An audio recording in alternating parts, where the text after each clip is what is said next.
Depreciation के बारे में बताना चाहूँगा। तो डेप्रिसिएशन का मतलब क्या होता है, मीनिंग?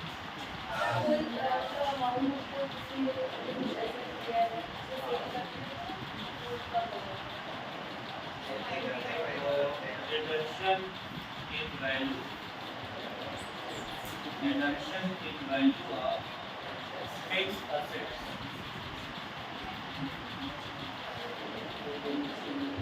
किसी भी फिक्स असेट्स की वैल्यू में कमी आ जाना over a period of time,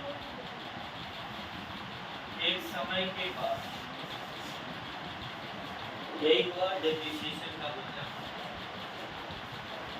किसी भी अस्थायी संपत्ति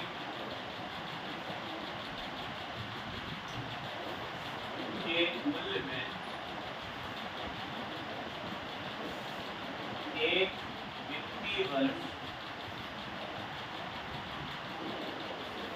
के अंदर जो भी कमी आती है उसे डेप्रिसिएशन कहते हैं।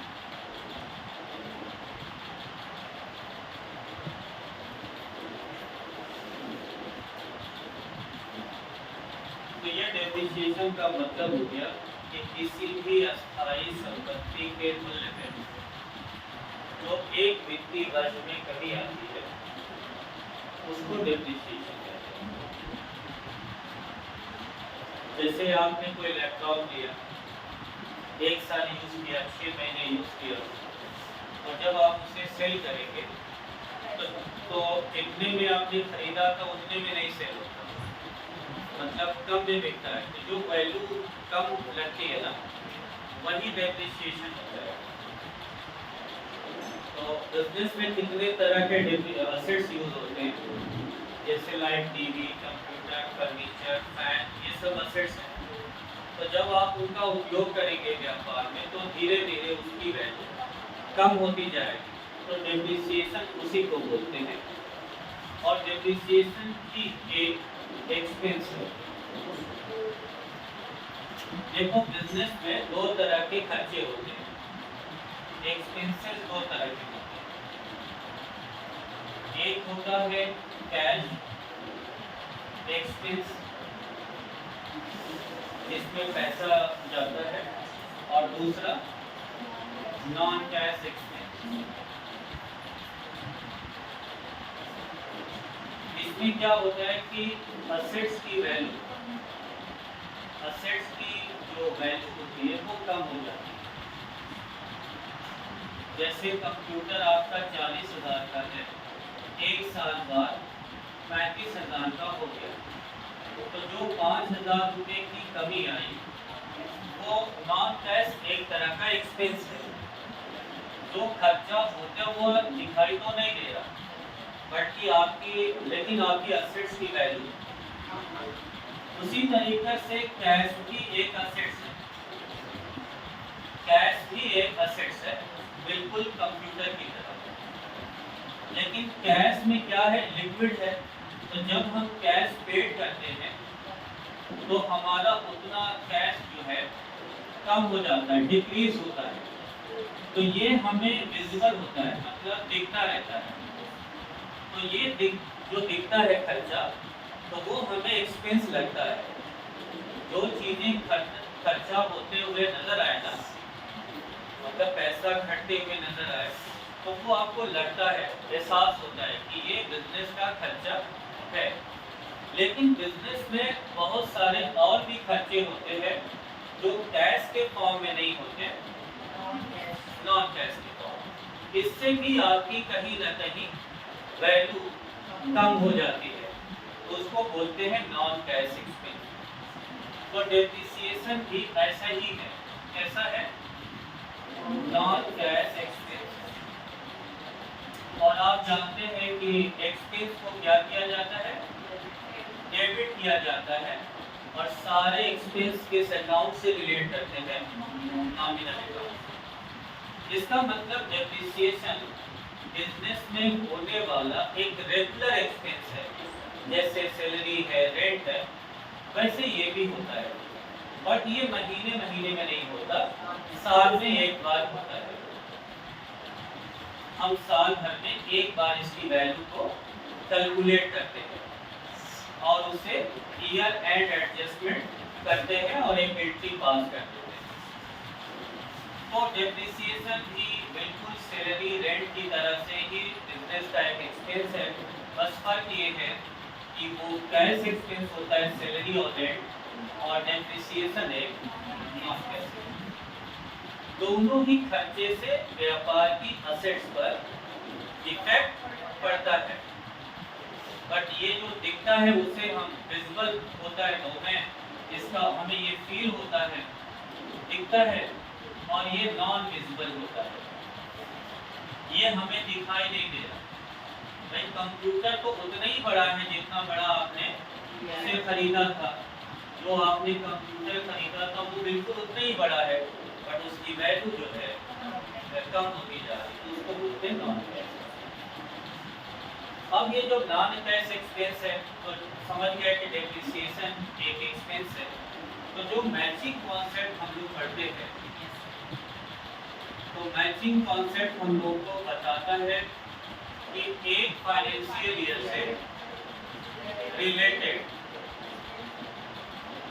जितने भी एक्सपेंस हैं, चाहे वो कैश हो चाहे वो नॉन कैश हो, दोनों की ही अकाउंटिंग होनी चाहिए, तभी आपको एक्यूरेट प्रॉफिट पता चले या रियल प्रॉफिट या ट्रू प्रॉफिट आपको मालूम चले। अब आप समझ गए होंगे कि इसकी अकाउंटिंग करना कितना जरूरी है। इसके डेप्रिसिएशन अगर आप नहीं कर रहे हैं तो मैचिंग कॉन्सेप्ट ही फॉलो नहीं हो रहा है, और उसकी वजह से आपकी अकाउंटिंग गलत हो रही है। और अकाउंटिंग गलत होने का मतलब आपका प्रॉफिट एंड लॉस अकाउंट और बैलेंस शीट पर भी इसका असर, यानी एक ऐसा खर्चा है जो दिखाई नहीं दे रहा, बट उसे इग्नोर कर देंगे तो पूरी अकाउंटिंग पे उसका असर पड़ता है। तो डेप्रिसिएशन भी एक बिजनेस का रिकरिंग नेचर का हर साल बार बार होने वाला खर्चा है। जब तक वो असेट्स बिजनेस में रहेगा, हर साल ये खर्चा होता रहेगा।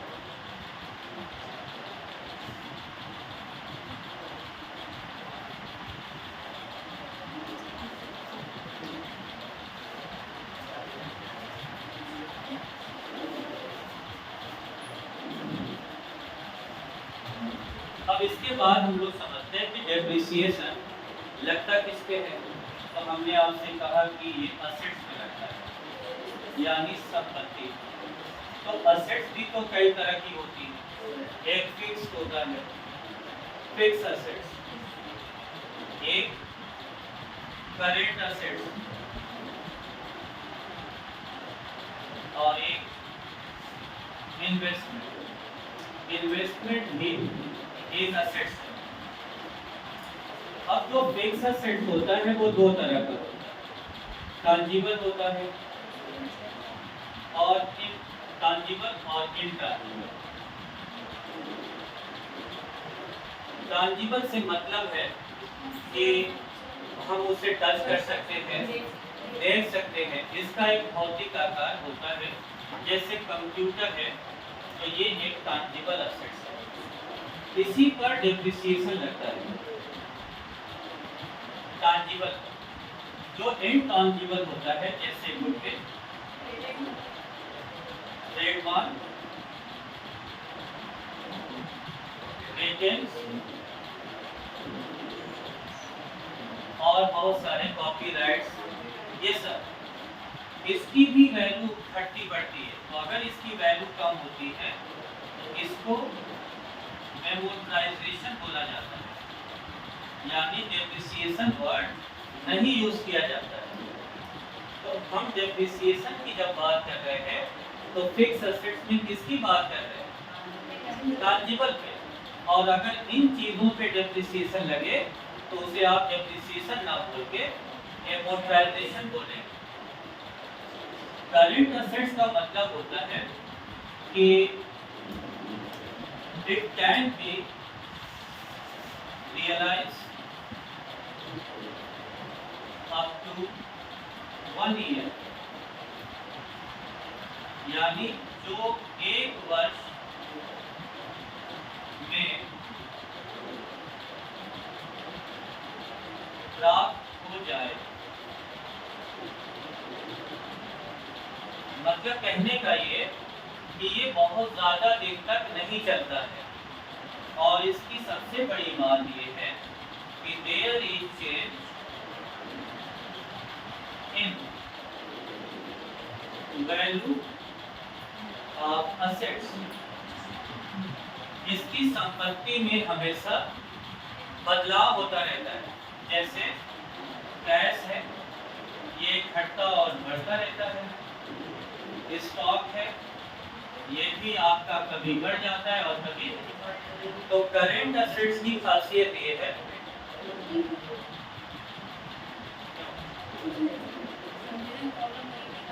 हाँ आगे बैठ सकते हैं,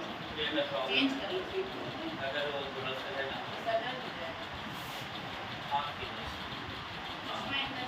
जी जी, तो आप आगे बैठ सकते हैं।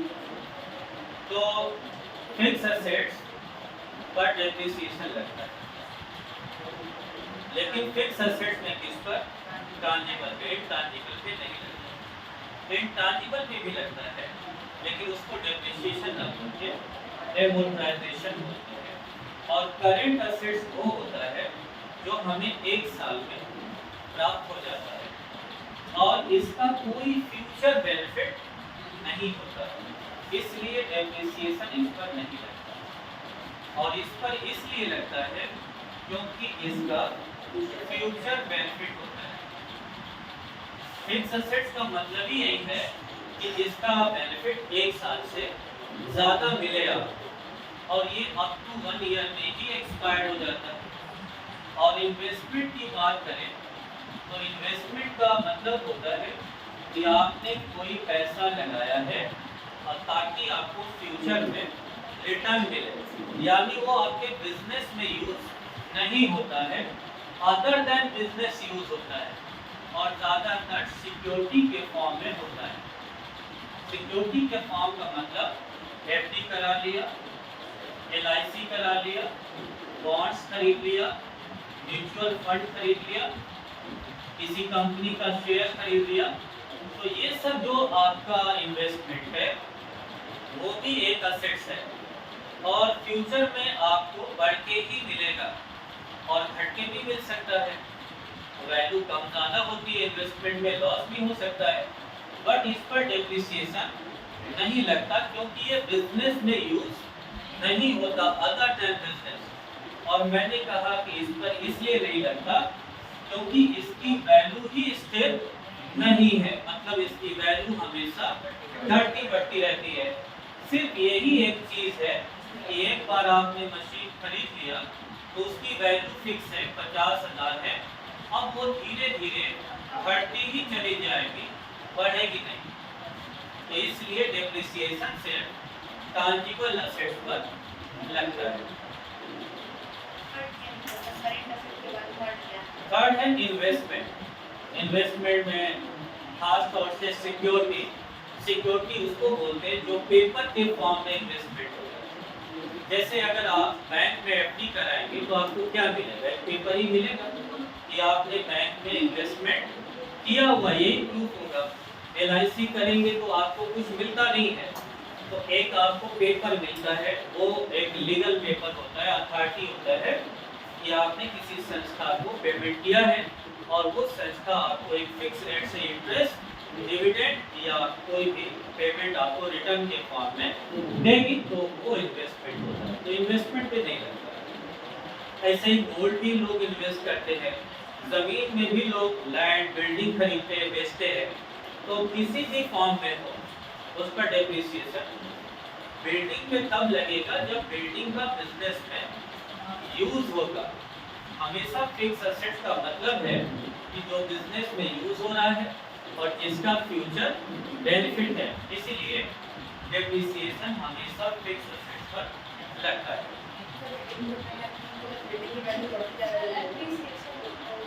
नहीं, बिल्डिंग पे डेप्रिसिएशन ही लगता है, डेप्रिसिएशन। लेकिन बिल्डिंग क्या है?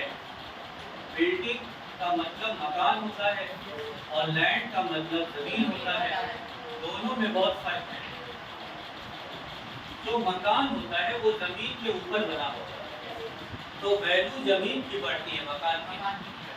तो जब यहाँ की वैल्यू बढ़ जाएगी तो ऊपर वाली वैल्यू आपको बढ़ी हुई लगेगी, लेकिन वास्तव में वो बढ़ती। इसलिए मकान पुराना होता है, टूट जाता है, गिर जाता है, क्योंकि उसमें ह्रास होता है, डेप्रिसिएशन होता है। इसलिए जब भी आप कहीं बिजनेस करेंगे, कोई बिल्डिंग होगी, तो उस पर डेप्रिसिएशन लगेगा।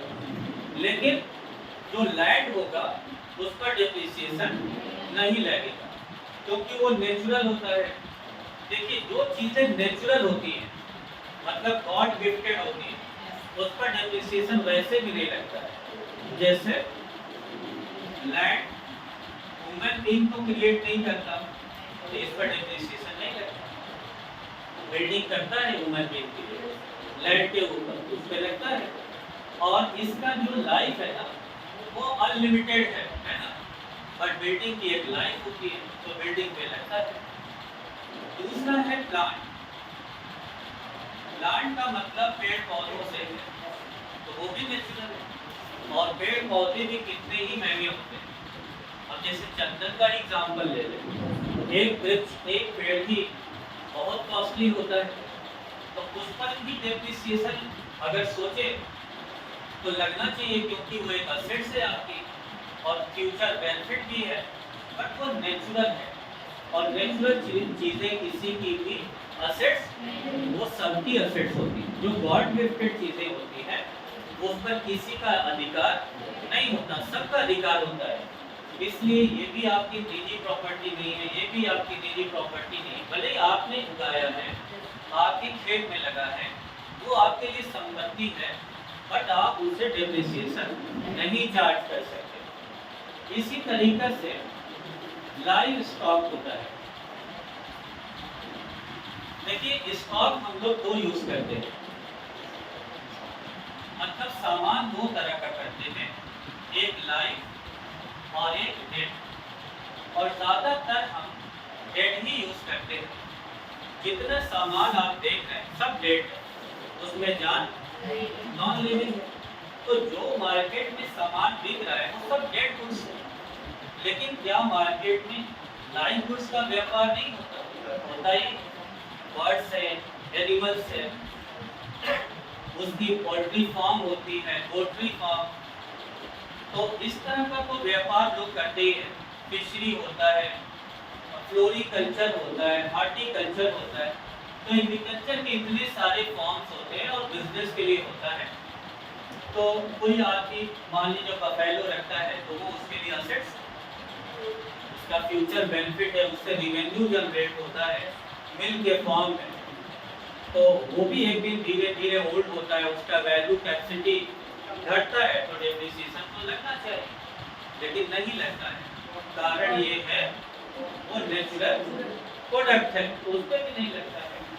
और इसी तरह से एक और चीज है लो कॉस्ट आइटम। कुछ ऐसी चीजें भी होती हैं जिनकी वैल्यू बहुत कम होती है, लेकिन बिल्कुल फिक्स एसेट जैसी होती है। फॉर एग्जाम्पल, जैसे आप अपनी कंपनी के अंदर दो चीजें यूज करते हैं, एक कंप्यूटर और एक कैलकुलेटर। एक की कीमत है 40,000, एक की कीमत है 200। इसका भी अगर आप देखें तो 2-4 साल 5 साल चलता है, मतलब इसका फ्यूचर बेनिफिट्स है, इसका बिजनेस में यूज होता है। और ये ओन होता है, मतलब कंपनी का खुद का होता है। ये जो कैलकुलेटर है इसका भी फ्यूचर बेनिफिट होता है, ये भी बिजनेस में यूज होता है, ये भी ओन है, खुद का है बिजनेस का। तो डिफिनीशन जो है इसकी फिक्स एसेट्स की, उसके हिसाब से तो दोनों क्वालिफाई होता है। मतलब फिक्स एसेट्स की जो क्राइटेरिया है, डिफिनीशन है कि कोई चीज़ अपनी हो, उसका व्यापार में उपयोग होता हो और जिसका फ्यूचर में बेनिफिट मिलता हो, उसे हम लोग फिक्स एसेट्स कहते हैं। तो उस हिसाब से ये भी फिक्स एसेट्स है।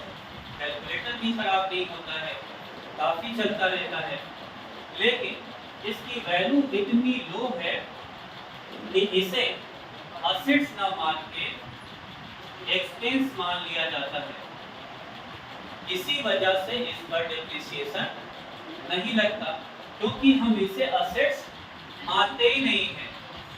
जैसे स्टपलर है, स्केल है, पेन है, बहुत सी चीज़ें यूज करते हैं स्टेशनरी में। यानी कुछ ऐसी चीज़ें आप खरीद लें, जैसे मान लीजिए स्टेशनरी छोड़िए, स्टूल खरीद प्लास्टिक का 400 रुपए का, तो वो तो बहुत लंबा चलने वाला है। वो फर्नीचर तो है, तो आप उसको खरीदें, फिर हर साल 400 रुपए पर क्या लगाएं, डेप्रिसिएशन लगाएं, तो उसको क्या मान लेना बेहतर है, एक्सपेंस। तो उसे एक्सपेंस मान लें, office expense, general expense stationery के नाम से मान लें, तो आपको डेप्रिसिएशन नहीं दिखाना पड़ता।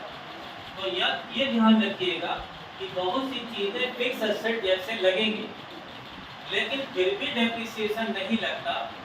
वजह ये है कि इसकी वैल्यू कम होती है। तो 4 फिक्स एसेट्स ऐसी हैं जो अपवाद हैं, एक्सेप्शन है, जो फिक्स एसेट्स लगती भी हैं फिर भी उस पर डेप्रिसिएशन। उसमें पहला नंबर लैंड है, प्लांट है, लाइवस्टॉक, ये तीनों ही नेचुरल में आ जाते हैं। और चौथा मैन मेड है, बट उसकी वैल्यू लो है, इसलिए नहीं। गोल्ड पे भी नहीं लगता है। गोल्ड एक्चुअली क्या है, इन्वेस्टमेंट है, और इसलिए इन्वेस्टमेंट पे डेप्रिसिएशन नहीं लगता है। रेट भी तो फिक्स नहीं है, रेट भी फ्लक्चुएट करता, घटता भी है और बढ़ता भी है। उसका बिजनेस में तो कोई यूज नहीं होता है। हाँ, गोल्ड का आप कुछ बना लें, जैसे मोबाइल जैसा बना लें, कंप्यूटर बना लें, तो फिर जाहिर सी बात है, एक एसेट बना लिया आपने, उसकी वैल्यू टाइम के हिसाब से पहले तो उसमें खरीदे और अब दिखा तो बढ़ जाएगा। हाँ, उसमें मशीन का अलग निकालना पड़ेगा, गोल्ड का अलग करना पड़ेगा, अलग अलग पार्ट करके डेप्रिसिएशन लगना पड़ेगा। हाँ जी, हाँ, वो आप अपलोड हो जाएगा और स्क्रीनशॉट भी आप ले सकते हैं।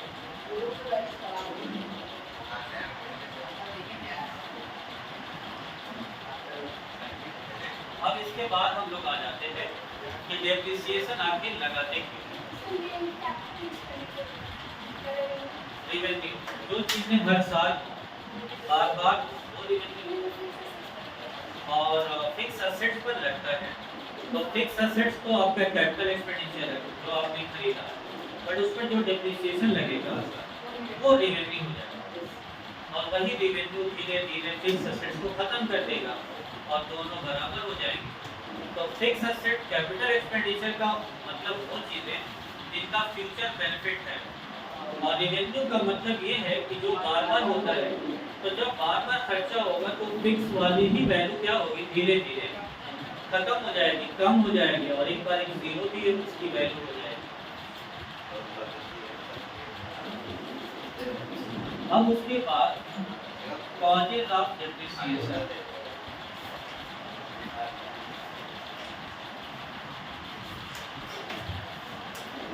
डेप्रिसिएशन लगाने का कारण क्या है, आखिर हम लोग डेप्रिसिएशन क्यों लगाते हैं?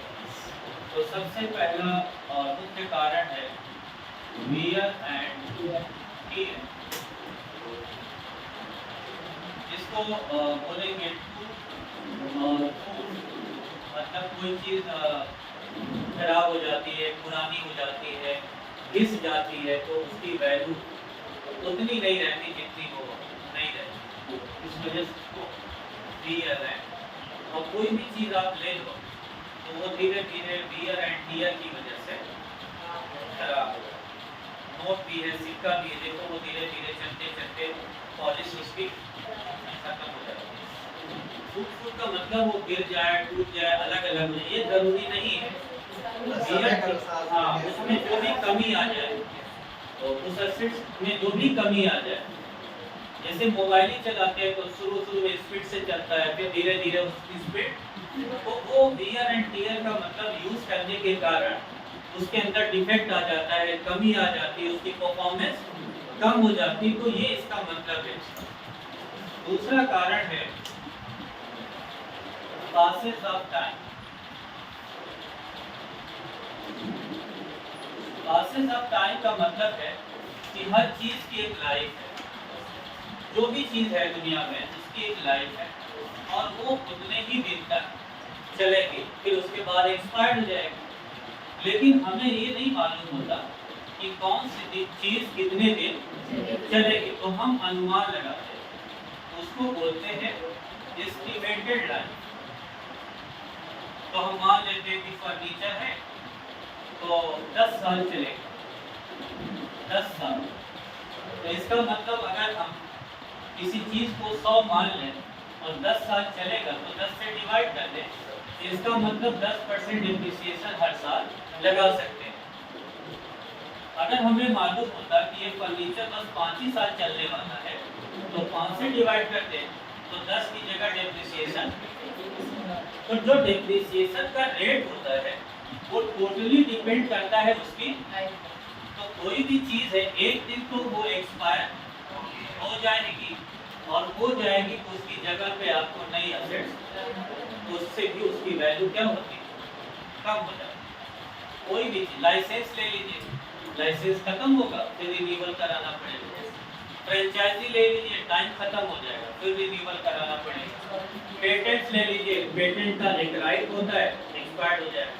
ट्रेडमार्क, कॉपीराइट सब एक टाइम पीरियड के लिए ही आपको मिलता है, उसके बाद उसकी वैल्यू खत्म हो जाती है। तीसरा मुख्य कारण है ऑब्सोलेंस, जिसको बोलेंगे चेंज इन टेक्नोलॉजी। और ये बहुत ही बड़ा कारण है, क्योंकि आजकल क्या होता है कि जैसे ही टेक्नोलॉजी चेंज होती है तो पुरानी टेक्नोलॉजी का रेट एकदम से गिर जाता है। जैसे 4G एग्जाम्पल है, आपके पास 4G का सेट है और 5G अगर आ जाएगा तो 4G का जो सेट का रेट है वो एकदम से डाउन हो जाता है।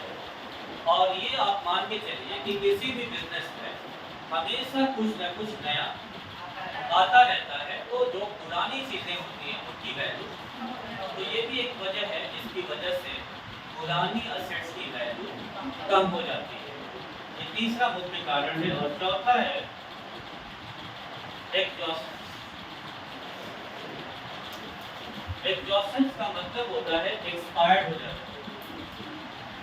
देखिए, हर चीज की एक क्षमता होती है, आप एक क्षमता तक ही काम कर सकते हैं, उसके बाद जब एग्जॉस्ट हो जाते हैं तो आप नहीं काम कर सकते। जैसे कोयले की खान है तो कोयला निकालने की एक लिमिट है, उसके बाद कोयला निकलना बंद हो जाएगा। ऑयल है, हर चीज की एक कैपेसिटी है, तो उसकी कैपेसिटी धीरे धीरे, जैसे आपने कोई बाइक खरीदा 15 साल से चला रहे, आप ये मान के कि निशानी तो उसको चलाए जा रहे हैं, यही मिली थी इसको मतलब निशानी के तौर पर तो चला रहे हैं, अब वो एवरेज दे रही है, मतलब 1 लीटर भराइए 10 किलोमीटर जाए, बहुत महंगा है, लेकिन आपका चूंकि लगाव है तो बदल ही नहीं रहे, तो बदलना तो पड़ेगा। ये चीजें नहीं हो सकती बिजनेस में, तो आपको क्या करना पड़ेगा, वो एग्जॉस्ट हो चुकी है, उसका माइलेज आपको नहीं मिलेगा, उसकी कैपेसिटी डाउन हो गई है, उसको रिप्लेस करके दूसरा लाना पड़ेगा तो माइलेज मिलेगा और आपका खर्चा बचेगा। तो ये 4 मुख्य कारण थे जिनकी वजह से आपके फिक्स एसेट की वैल्यू कम होती है और इन्हीं की वजह से हम लोग डिप्रिसिएशन लगाते हैं।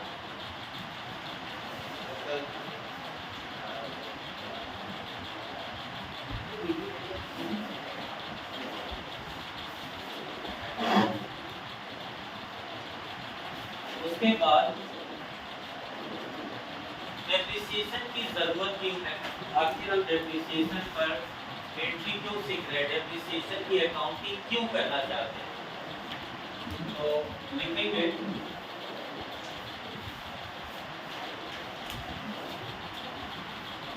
डेप्रिसिएशन की हम लोग अकाउंटिंग क्यों करना चाहते हैं, क्या नीड है, क्या जरूरत है। तो इसकी कई जरूरत है। पहली जरूरत ये है to know true profit। जैसा कि मैंने बताया कि अगर डेप्रिसिएशन को आप एक्सपेंस नहीं मानेंगे तो आपका प्रॉफिट एंड लॉस अकाउंट गलत हो जाएगा मैचिंग कॉन्सेप्ट के हिसाब से। तो इसका मतलब इसकी इसीलिए ज़रूरत है कि आप डेप्रिसिएशन चार्ज करें, और जब चार्ज करेंगे तो आपको जो प्रॉफिट मिलेगा वो ट्रू रहेगा, सही रहेगा। तो पहली ज़रूरत है ये। दूसरा, to know true and fair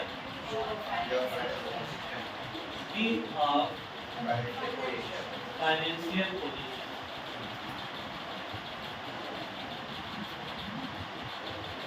अब किसी भी बिजनेस में डेप्रिसिएशन किस पे लगाएंगे आप, तो ये फिक्स एसेट। तो एग्जांपल ले लीजिए मशीन। तो मशीन की आज मार्केट में क्या वैल्यू है ये तो जानना पड़ेगा, और जो वैल्यू है मतलब आपके रजिस्टर में या बिल में लिखा हुआ है कि उसकी वैल्यू 50,000 है, बट मार्केट में उसकी कीमत 30,000 है। तो बैलेंस शीट में तो आपको 30,000 दिखाना पड़ेगा, तभी तो ट्रू एंड फेयर व्यू होगा। यानी आपको अपनी वो संपत्ति दिखाना है जो वास्तव में अस्तित्व में है। मतलब ऐसा नहीं दिखाना है, शो ऑफ नहीं करना है कि हमारे पास बहुत संपत्ति है लेकिन रियल में उसकी वैल्यू बहुत कम है। इससे क्या ही फायदा है, बिजनेस का ही नुकसान है। तो डेप्रिसिएशन के कारण मशीन की वैल्यू हर साल कम होती जाएगी। तो जो बिजनेस में असेट्स आप दिखाएंगे उसकी वैल्यू बिल्कुल ट्रू एंड फेयर रहेगी। इससे बिजनेस की फाइनेंशियल कंडीशन को, पोजीशन को बेहतर तरीके से समझ पाएंगे। यही एक्यूरेट वैल्यू है। और तीसरा कारण है रिप्लेसमेंट ऑफ असेट्स।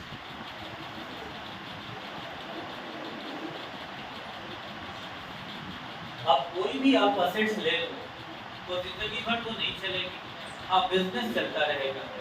बिजनेस तो कोई कंसर्न कॉन्सेप्ट है, मतलब चल रहा है और आगे भी, लेकिन उसके अंदर जो काम हो रहा है असेट्स यूज हो रही है। इवन एम्प्लॉय भी रिटायर्ड होता है, नए एम्प्लॉय, तो असेट्स भी रिटायर्ड होता है और उसकी जगह नया असेट्स लाना पड़ता है। तो कंप्यूटर जब खराब होगा तो नया कंप्यूटर लाना होगा, तो इसकी भी एक जरूरत है। तो जब डेप्रिसिएशन आप चार्ज नहीं करेंगे तो पैसा आपके पास कहाँ से आएगा, और जब पैसा नहीं होगा तो दूसरी चीज खरीदेंगे कहाँ से।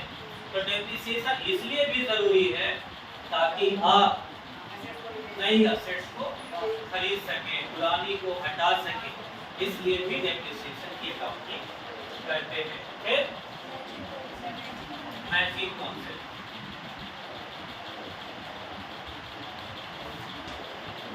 जैसा कि ये अकाउंटिंग प्रिंसिपल है और शुरू में ही बताया गया है कि हम एक फाइनेंशियल ईयर की अकाउंटिंग करते हैं, तो उसी फाइनेंशियल ईयर से रिलेटेड हमारी इनकम और एक्सपेंस होने चाहिए। तो अगर एक्सपेंस को हम सैलरी समझे, रेंट समझे तो दिखाएंगे, और डेप्रिसिएशन को अगर एक्सपेंस नहीं समझेंगे तो नहीं दिखाएंगे।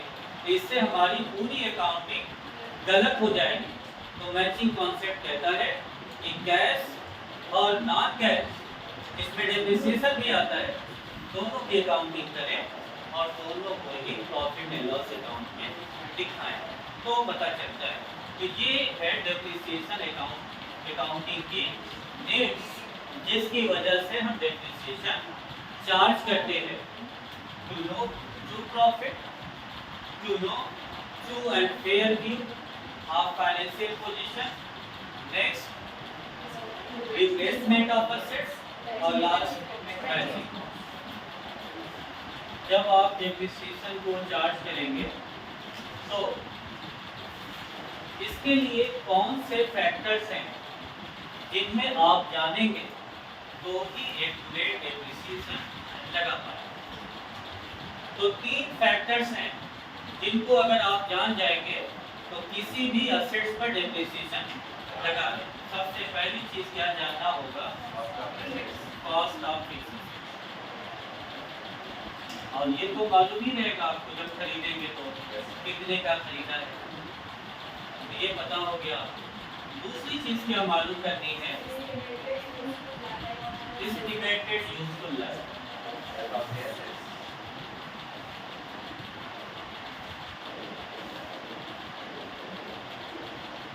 ये भी आपको पता चल जाएगी कि एक असेट्स कितने दिन तक। अब ये कैसे पता चलेगी, कंपनी एक्ट में दिया हुआ है डेप्रिसिएशन के चार्ट के नाम से, वहां पर जितनी भी असेट्स हैं उनका रेट, उनकी लाइफ दिया हुआ है। तो आप अगर किसी भी असेट्स की लाइफ पता करना चाहें तो कंपनी एक्ट के अंदर शेड्यूल 7 में जाएंगे तो पूरा डेप्रिसिएशन का चार्ट है, जितनी भी असेट्स होती हैं सबके सामने क्या दिया है, एस्टिमेटेड लाइफ, कितने दिन तक हो। भले ही वो रियल में चले या न चले, लेकिन एक अनुमान करके एक्सपर्ट देखता है कि ये इतने दिन तक चल सकता है, तो ये लाइफ भी मिल जाएगी। और तीसरा पॉइंट है एस्टिमेटेड स्क्रैप।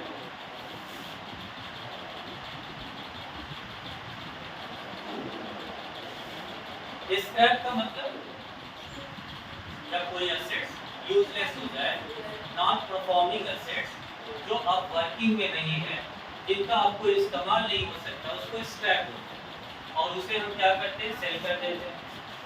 तो सेल करते हैं तो कुछ न कुछ पैसा तो उसे हमसे मिलता ही है, लेकिन आपको क्या पता कि 10 साल बाद आपको कितना पैसा मिलेगा, कुछ अंदाजा है नहीं होता है।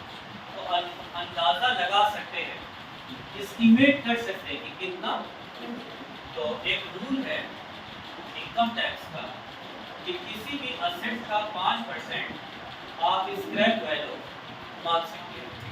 इसका मतलब अगर कोई असेट्स आपने 1 लाख की खरीदी और वो 10 साल चलेगा, तो आप मान लीजिए कि 10 साल बाद जब उसे बेचेंगे तो 5,000 रुपये आपको, ये एक अंदाजा है, ज़्यादा भी मिल सकता है। तो ये 3 चीज़ें आपको पता होगी, कितने का खरीदा है, कितनी उसकी, और उसको बेचने से कितना आपको पैसा मिल सकता है। और ये 3 चीज़ अगर पता है तो हम उसका डेप्रिसिएशन। तो ये बेसिक फंडामेंटल नॉलेज था अबाउट डेप्रिसिएशन। मैंने अभी अकाउंटिंग नहीं करी, सिर्फ ये बताया है कि डेप्रिसिएशन है क्या, क्यों चार्ज करते हैं, क्या जरूरत है, क्या फैक्टर्स है। कल इसकी अकाउंटिंग